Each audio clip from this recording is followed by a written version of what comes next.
వైద్యుల నిర్లక్ష్యమే బాలింత మృతికి కారణం.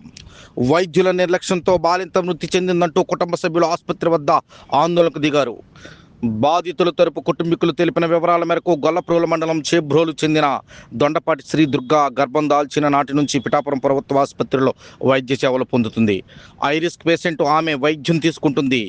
ఈ నెల 13న వైద్య పరీక్షలకు వెళ్ళింది. వైద్యులు సూచనల మేరకు డెలివరీ కోసం ఆసుపత్రిలో చేరింది. 14న వైద్యులు శ్రీదుర్గకు నార్మల్ డెలివరీ చేశారు. ఈ సమయంలో ఆమెకు తీవ్ర రక్తస్రావం అయింది. పరిస్థితి విషమించడంతో కాకినాడ ప్రభుత్వ ఆసుపత్రులకు తరలించారు. అప్పటికే శ్రీదుర్గ అపస్మారక స్థితికి చేరింది. ఆమె గుండెకు సంబంధించిన సమస్య కూడా ఉండటంతో వైద్యులు వెంటనే గర్భసంచిని శస్త్రచికిత్స చేసి తొలగించారు. పరిస్థితి విషమించడంతో శ్రీదుర్గ 15న మరణించింది. వైద్యుల నిర్లక్ష్యం కారణంగానే తమ కుమార్తె మృతి చెందిందని తల్లిదండ్రులు రాజు సుబ్బారావు ఆరోపించారు. ఈ మేరకు కుటుంబ సభ్యులు ప్రభుత్వ ఆసుపత్రి వద్ద మంగళవారం నిరసనకు దిగారు. ఆసుపత్రి సూపరింటెండెంట్ డాక్టర్ సుజాతపై ఆగ్రహం వ్యక్తం చేశారు. నా కూతురును 9వ నెల క్యానింగ్ తీయించుకుంటామని వచ్చారు సార్. 9 నెలల దాకా కూడా క్యానింగ్ తీయించలేదు సార్. ఇప్పుడు రాజకీయనే క్యానింగ్ తీస్తారు సార్.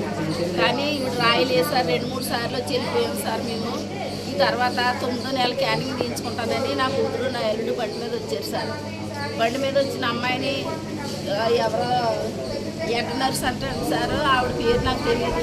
ఇప్పుడు నుంచి వస్తుంది ఆ మేడమ్మ నీకు డెలివరీ టైం దగ్గర పడిపోయింది, ఇక్కడ అడ్మిట్ అయిపోవాలా నువ్వు అలాగని చెప్పింది అక్కడ సార్.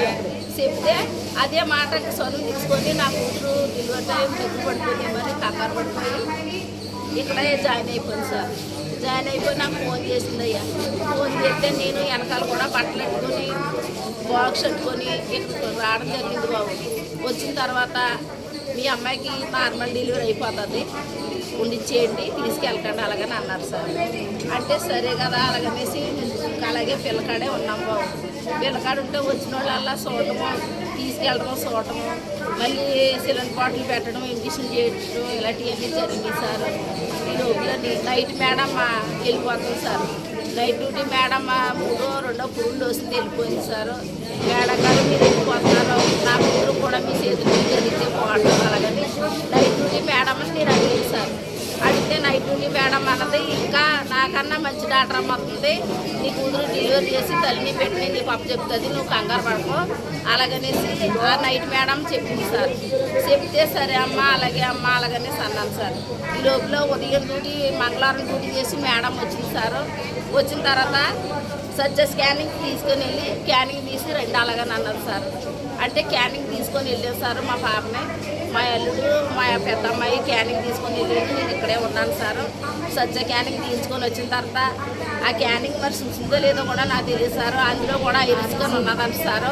ఆ స్కానింగ్లో కూడా ఇరుసుకొని రాసి ఉన్నదంట. పెద్ద ఆపరేషన్ పడాలంట అమ్మాయికి. పెద్ద ఆపరేషన్ పడకంటానే ఆవిడ తీసుకొని వెళ్ళి నార్మల్ డెలివరీ చేసింది సార్. నార్మల్ అయిపోతుంది, నువ్వు కంగారు పడక అన్నది. అమ్మ పాప నాశగా ఉంది కదా మేడం గారు, నార్మల్ డెలివరీ అవుతుందని అంటున్నారు కానీ నా పాప 2 రోజులు బట్టి ఇబ్బంది పడుతుంది మేడం గారు, మీరు ఆపరేషన్ చేసి బేబీని తల్లిని ఏర్పాటు చేసేయండి అమ్మ. వాళ్ళకి అందరికీ చేశారు కదా ముగ్గురికి, అలాగే నా పాప కూడా చెయ్యండి అలాగని అడిగాను సార్. నోర్మియే నార్మల్ డెలివరీ అలా పెద్ద ఆపరేషన్ ఎలా చేయమంటున్నావే, నార్మల్ డెలివరీ అవుతుంటేని నీకు కానీ చేయమంటావా ఆపరేషన్ అలాగనేసి నన్ను కసిరేసి లోపల తీసుకుపోయారు సార్.